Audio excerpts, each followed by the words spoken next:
kalau saksinya itu tidak sesuai dengan ketentuan Kitab Hukum Acara Pidana? Apa yang akan terjadi? Tidak akan ada keadilan. Kami tak akan pernah bertobat dan tak akan pernah berhenti melawan siapapun. Kami tidak ada rasa takut. Salam Pancasila dan salam penegakan hukum.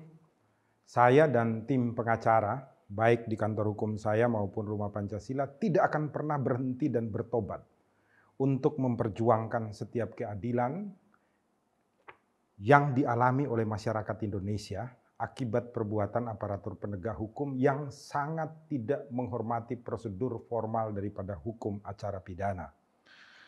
Pada bulan Oktober kemarin, Rumah Pancasila dan Klinik Hukum bersama kantor hukum saya telah melakukan gugatan pra-peradilan terhadap BP POM Jawa Tengah, di mana hasil putusan di dalam pra-peradilan nomor 4 tersebut dengan tegas mengatakan bahwa penetapan tersangka yang dilakukan oleh BP POM terhadap klien kami adalah tidak sah.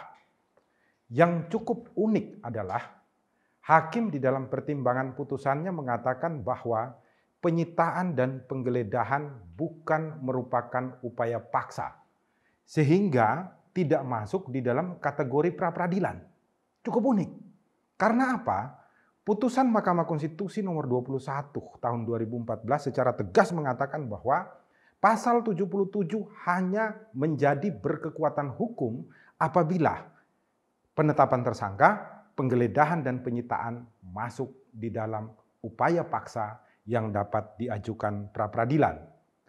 Karena hakim pada pengadilan pra yang pertama menyatakan bahwa penggeledahan dan penyitaan bukan masuk upaya paksa, sehingga tidak dipertimbangkan, maka BP POM kembali menetapkan klien kami sebagai tersangka.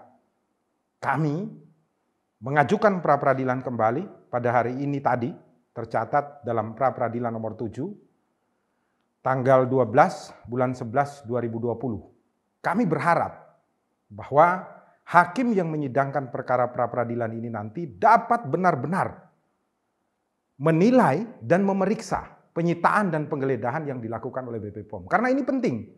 Anda bisa bayangkan, di dalam hukum acara dikatakan secara tegas bahwa penggeledahan dan penyitaan itu saksinya wajib 2 orang warga setempat dan RT atau lurah. Sebab apa? Kalau saksinya dari aparatur penegak hukum, mereka bisa secara sembarangan membawa barang yang tidak berkenan di rumah kita atau menyatakan sesuatu yang tidak benar di dalam rumah kita. Inilah yang diperjuangkan oleh Rumah Pancasila, termasuk kantor hukum saya. Karena apa? Bayangkan kalau saksinya itu tidak sesuai dengan ketentuan Kitab Hukum Acara Pidana. Apa yang akan terjadi?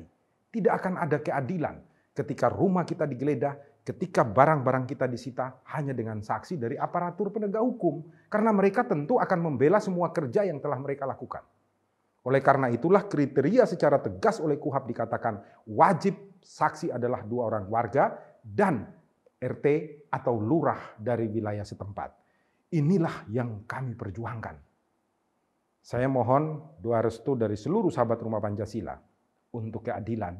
Kami tak akan pernah bertobat dan tak akan pernah berhenti melawan siapapun.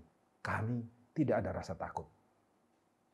Salam Pancasila dan salam penegakan hukum. Saat air mataku jatuh,